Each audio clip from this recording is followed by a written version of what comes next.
سلام عليك يا حبيب سلام عليك صلوات الله عليك يا رسول kau bawa cahaya menyinari alam buana bumi tak lusuh kembali sagam. Assalamualaikum warahmatullahi wabarakatuh. Salam sejahtera, salam perpaduan, salam perjuangan, salam Melaka berbau pintar hijau bersih. Saguduri wanakkam. Sepen yang hormati hauma khaifa alaikum ana bila syukran marai dan farin inturung mendecara tacahau. Tuan-tuan dan puan-puan, hari ini kita akan berkongsi pandangan berkaitan dengan masuk Islam bukan untuk diraih, memeluk Islam bukan untuk diraih. Baik saudara, ikuti dugaan dan ujian mualaf di Malaysia. Ini pandangan peribadi. Pandangan peribadi saya merujuk kepada artikel 5 to 19 Freedom of Speech at any really choose your own school of thought why out. Saudara, kita menjunjung tinggi Tuanku Sultan dan Raja-Raja Melayu. Tuanku Sultan dan Raja-Raja Melayu menjaga hal ehwal Islam di Malaysia dan seterusnya. Kita menghormati Akta Polis 1967. Negara ini bukan negara authoritarian, totalitarian, komunis, rejim militeri. Malaysia mengamalkan demokrasi berparlimen. Maka gunakan platform yang betul untuk berkongsi pandangan yang betul secara lestari. Jangan ugut, jangan beri tekanan, jangan jumutkan mana-mana individu termasuk sarjana, profesor, think tank, opinion leader, presiden NGO. Yang penting kita menjadi pendengar yang baik. To become as a good leader, you should become as a good listener.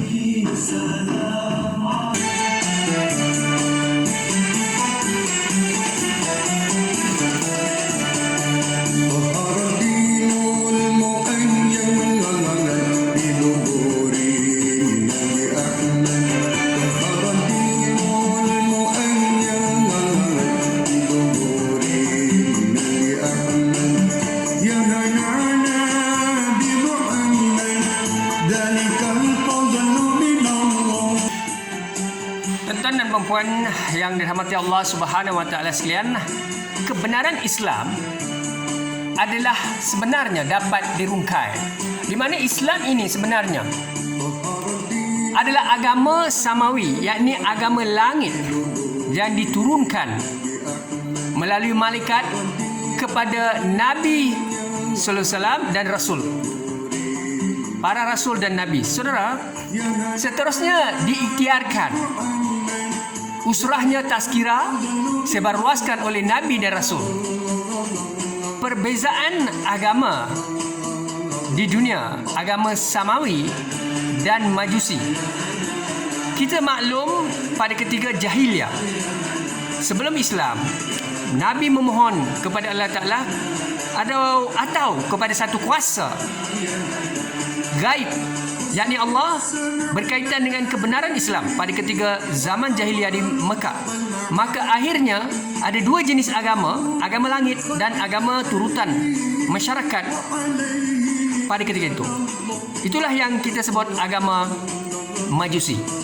Dan apabila Nabi sebagai umi, pengembala kambing, mencari-cari kebenaran Islam, maka Allah Subhanahu wa taala mengerahkan malaikat supaya menyampaikan wahyu demi wahyu kepada Muhammad SAW, sehingga hari ini sekiranya Muhammad tidak Islam, tidak ada siapa yang Islam di dalam dunia ini. Saudara, jangan kita perkotak-katikkan atau membandingkan di antara mereka yang Islam atau mualaf, saudara baru, atau mereka yang baru mendapat atau dijinakkan dalam Islam. Yang paling pentingnya, kalau Muhammad SAW tidak Islam, tidak ada siapa yang Islam di dunia hari ini. Kita tahu daripada sejarah Islam. Maka ingatlah, kebenaran Islam itu datangnya daripada langit. Wahyu yang diturunkan oleh Allah kepada malaikat disampaikan pada Nabi Muhammad SAW dan para Rasul. Seterusnya, para Rasul atau Nabi menyampaikan usrah tabligh dari masa ke semasa. Sehingga hari ini, para ulama, individu, masyarakat Muslim menyampaikan Islam tanpa paksaan, tanpa pujukan, tanpa rayuan, tanpa desakan. Islam itu tenang, Islam itu suci, Islam itu perlu didakwah secara hikmah, bukannya kasar, memaksa atau mendorong memberi habuan. Sedangkan Islam menurut akhlak Al-Quran dan akhlak Muhammad. Sebab itu pribadi Muhammad SAW boleh diterima kerana akhlaknya adalah akhlak Al-Quran, perilakunya adalah perilaku Al-Quran.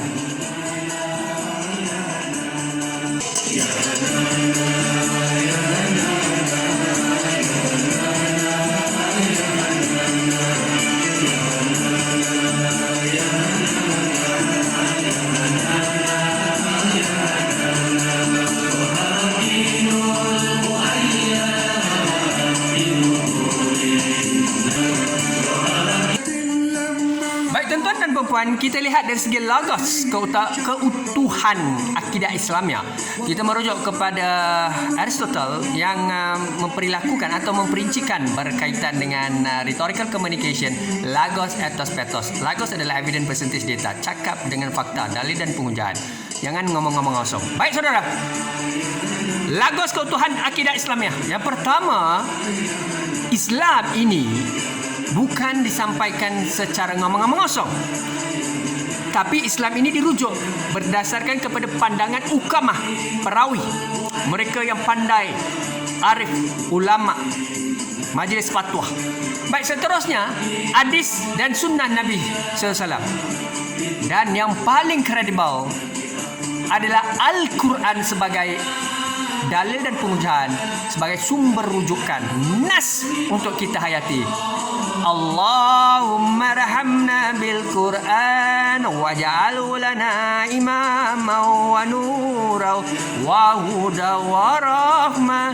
Allahumma rzakirna minhu ma nashina, allimna minhu ma jahilna, warzuqna tilawatahu ana al-laili wa atrafan nar waj'alhu lana hujjatan ya rabbal alamin.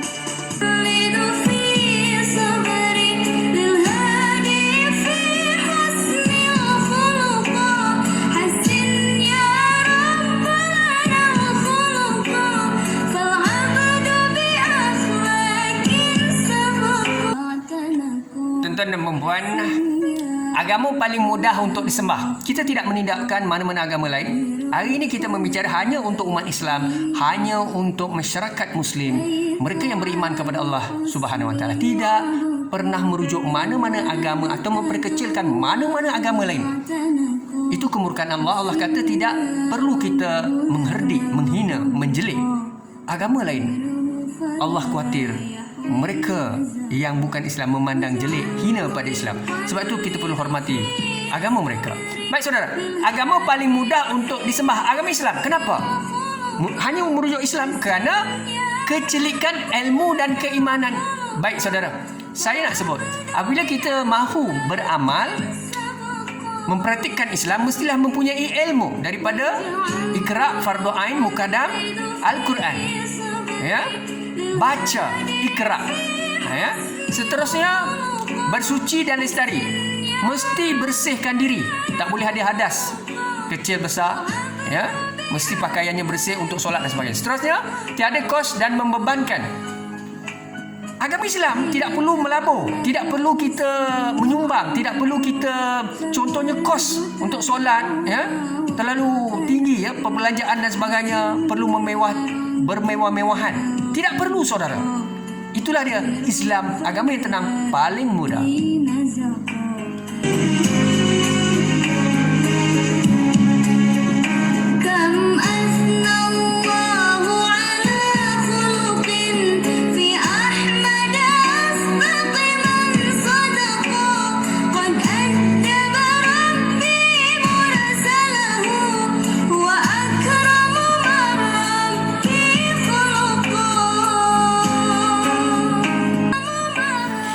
Dan perempuan, kekuatan dan kelebihan Nabi SAW. Apa kelebihan Muhammad SAW? Banyak saudara. Yang pertamanya kita perlu lihat dari aspek begini. Nabi pilihan Allah Subhanahu Wa Taala akhir zaman. Saudara, Nabi Muhammad SAW bukan saja disayangi oleh Allah, malaikat, para rasul, malahan umat Islam seluruh dunia dan sebahagian besar daripada bukan Islam memperakukan para profesor sarjana kelebihan Muhammad SAW. 4 kali dibedah hati Nabi dengan air zam-zam oleh malaikat. Kelebihan, bersihkan hati daripada sifat-sifat yang sepatutnya. Bagaimana Muhammad SAW hatinya dibersihkan supaya menjadi sempurna, utuh, konsisten dalam perjuangan usrah, berlaku adil dalam perkembangan kerajaan Madinah Akabah 1, Akabah 2, berlaku adil kepada masyarakat Islam dan bukan Islam, menjadi khalifah, pak syekh, ketua kabilah, berkongsi segala kekayaan ekonomi kerajaan Madinah kepada Majusi, masyarakat Yahudi, Muhajirin Ansar. Baik saudara, seterusnya kekuatan dan kelebihan Nabi SAW dilindungi oleh Allah Subhanahu Wa Taala dan para malaikat. Iblis laknatullah sangat sukar mendampingi Muhammad, terbakar kerana cahaya keimanan, kekuatan, perlindungan yang diberikan oleh Allah Subhanahu Wa Taala pada Muhammad SAW.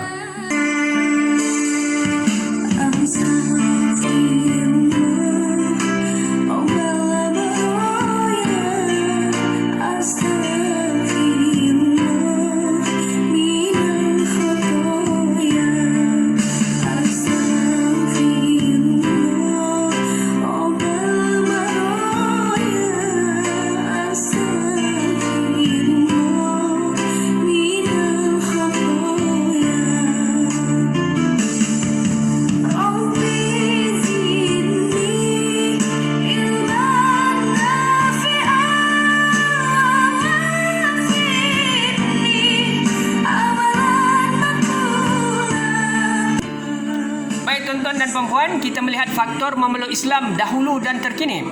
Masyarakat pada ketika zaman era jahiliyah dan masyarakat moden sekarang ini. Saudara, kita perlu faham antara sebabnya manusia atau individu sesiapa sahaja memeluk Islam dahulu.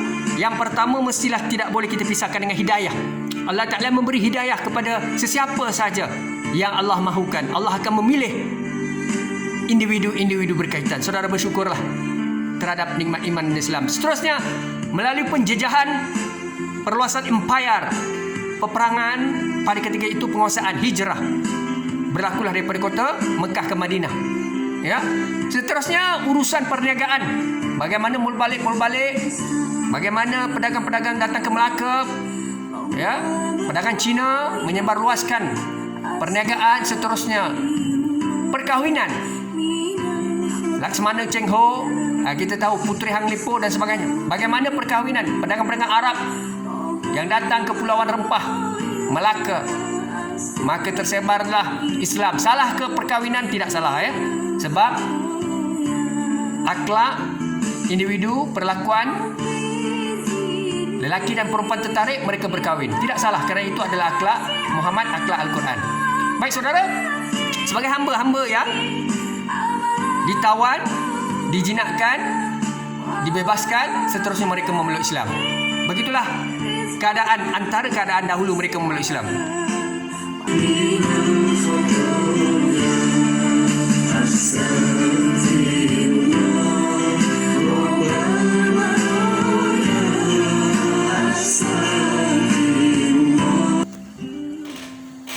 Kita melihat kepada faktor memeluk Islam pada zaman sekarang. Saudara, ini antara asbabnya.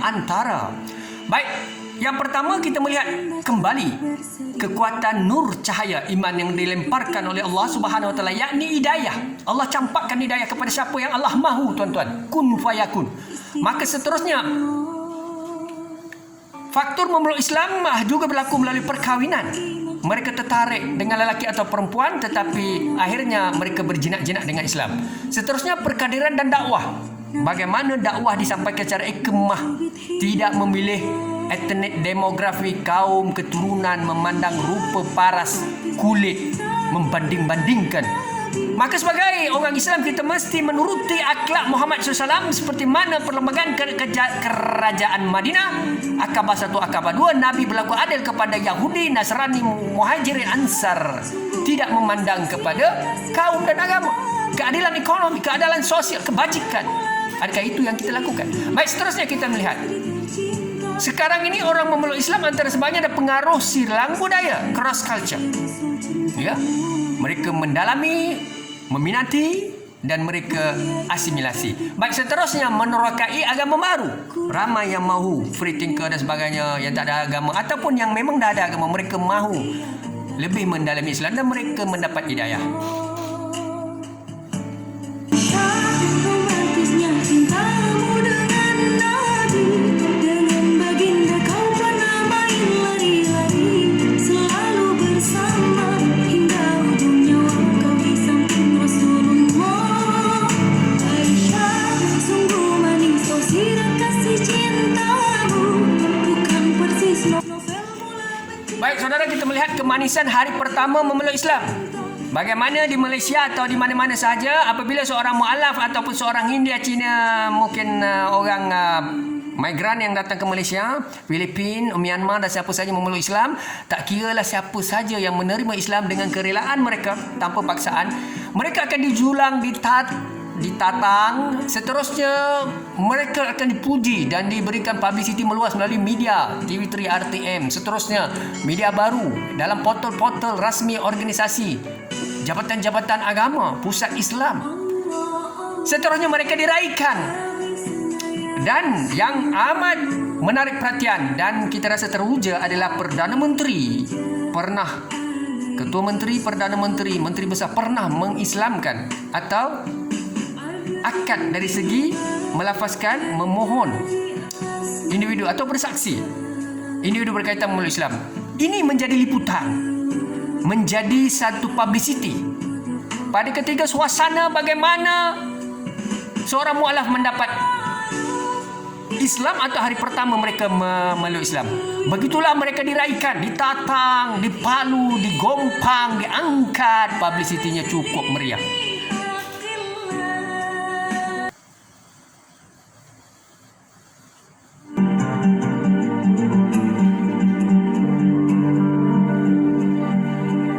صلاة بالسلام المبين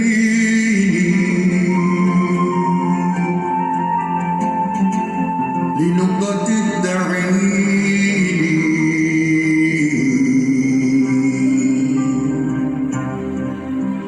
يا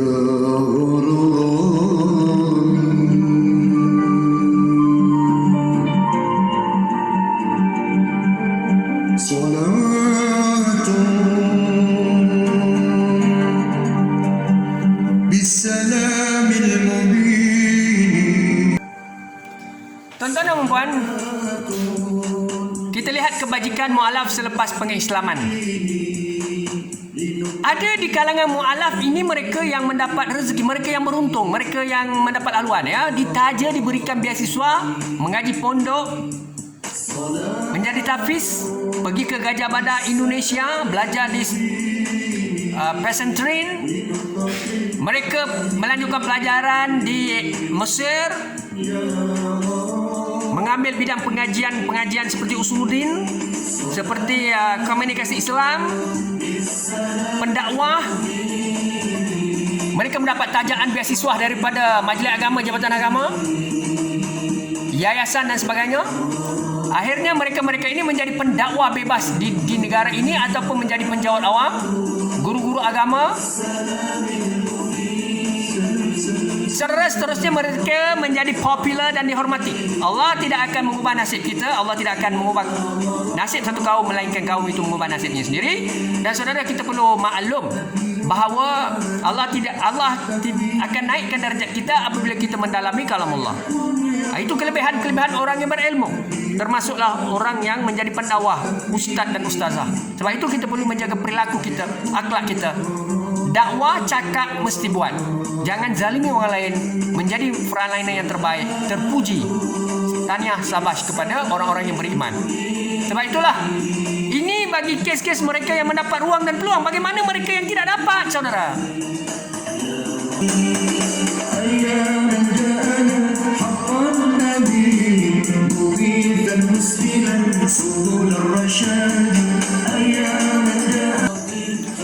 Baik, bagaimana pula dugaan selepas memeluk Islam? Ini antara dugaan ujian. Nabi sendiri diuji, bagaimana kita? Laluan jumud. Tadi laluan yang cerah. Dipinggirkan, di pulau, dinafikan hak, dipandang serong. Dilihat sebagai third class citizen. Masyarakat kelas ketiga. Sukar mendapat ruang dan peluang. Kerana kadang-kadang ada mu'alaf yang lebih pandai, lebih bijak, lebih kredibel, intelektual, tetapi tidak diterima dalam sistem. Sebab apa? Sebab manusia ini ada asal dengki, iri hati, cemburu, khianat. Tapi jangan dilakukan oleh umat Islam seperti kita. Memang asalnya Islam. Sepatutnya masyarakat Islam yang ada di Malaysia atau di dunia mesti supportif, menyokong, memberi laluan, mendorong, mengalu-alukan, meraihkan. Jangan meminggirkan. Kalau perbezaan pandangan, pendapat, critical thinker, mu'alaf tu jangan dijumutkan, jangan dibunuh kredibilitinya. Kelak merugikan bangsa dan tamadun dan mungkin mengancam individu berkaitan.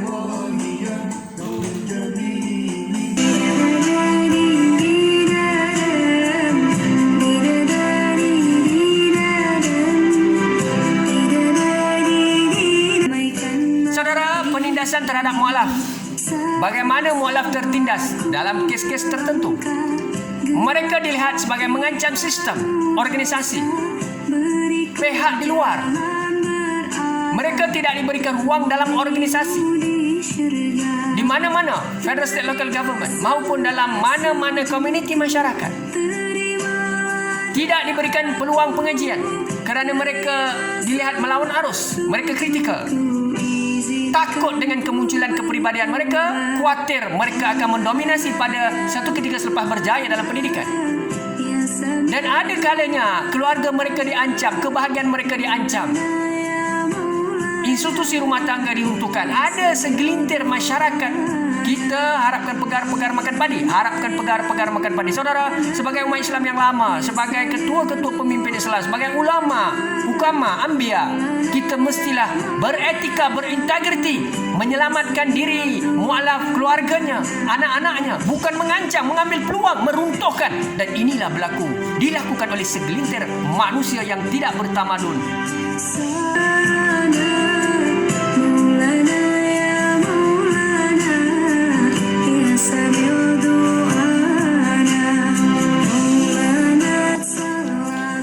Saudara, tindakan luar jangkaan mu'alaf. Saudara, hati-hati. Tindakan luar jangka. Kerana kita amarah, kita berkonflik dengan mereka, kita lawan mereka, krisis berpanjangan, kita khawatir mereka murtad, mereka hilang pedoman, mereka murung dan tertekan, mereka dalam konflik. Akhirnya macam-macam perkara boleh berlaku pada mereka. Kita berdosa di dunia dan akhirat, saudara, kerana kita memanjangkan permusuhan. Sikap perlu ditangani oleh mu'alaf. Sebagai mu'alaf yang masuk Islam, yang memeluk Islam, kita mesti memiliki pribadi terpuji. Yang pertama, jangan lawan arus tanpa sebab. Kalau pemimpin zalim, pemimpin salah guna kuasa, abuse of power, tak apa. Tetapi jangan kita gairah sangat, tidak semena-mena, tak ada punca dan sebab. Kita menunjukkan keluarbiasaan kita melawan arus, tidak kena pada tempatnya. Baik saudara, jangan harap habuan. Jangan masuk Islam mengharapkan duit, habuan, segala ganjaran. Tetapi jangan menafikan hak mu'alaf, pusat tanggungjawab, Baitul Mal, Jabatan Agama, Majlis Agama mesti beri hak kepada yang sepatutnya, mu'alaf, asnaf. Jangan kita pertikai mereka. Itu hak mereka, bagi mereka, dorong mereka, bantu perniagaan mereka, akidah mereka, pembelajaran mereka, keluarga mereka, bantu. Tak salah, tetapi mu'alaf juga perlu faham, jangan ketagih seperti dadah dan ganja. Saudara, mandiri, mu'alaf mestilah belajar mandiri, berusaha setelah bantuan diberi. Dan setelah berjaya kaya menjadi entrepreneur, businessman, didiklah mu'alaf yang lain yang perlu bantuan tuan-tuan. Seterusnya, usaha kuasai Al-Quran, kalamullah. Baca Quran, jangan bertahun-tahun menjadi dalam Islam atau memeluk Islam, menjadi orang Islam.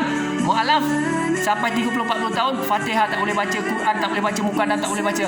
Apakah nasib kita? Sedangkan Al-Quran memberi syafaat, memberi kelebihan, mukjizat pada kita di alam kubur, alam akhirat, menjadi sahabat kita, menyelamatkan kita daripada mungkar nangkir. Subhanallah, perintahnya Nabi kepada sholawat ini bukan bersolawatlah, tapi Tapi perbanyaklah bersolawat. Yakni disuruh banyak. Itu bila-bila masa malam Jumat dan hari Jumat hendaklah lebih daripada kebiasaannya bersolawat. Pesanan kepada pusat tanggungjawab, tak kiralah siapa saja, Baitumal, Majlis Agama, Jabatan Agama, Yayasan dan sebagainya. Saudara, ingatlah bahawa mualaf yang tertekan, kemungkinan dunia mualaf sangat mencabar. Memang bukan lagi fantasi, hipotesis, perception. Memang mencabar saudara kerana saudara tidak melalui seperti mana mualaf melalui. Yang seterusnya, bersabar dan dedikasi dalam santuni mualaf. Jangan melatah, jangan merungut, jangan dendam, jangan konflik, jangan lawan. Memang susah, sukar saudara. Mualaf tidak sama seperti kita yang lahiriahnya Islam. Murtad itu lebih bahaya daripada menyantuni mereka saudara. Murtad itu bahaya daripada menyantuni mereka. Ingatlah, murtad itu lebih bahaya daripada menyantuni mereka. Santunilah mereka, santunilah mereka, santunilah mereka. Ya wajah sururi, sallallahu ala Muhammad, sallallahu alaihi wasallam, sallallahu ala Muhammad, sallallahu alaihi wasallam.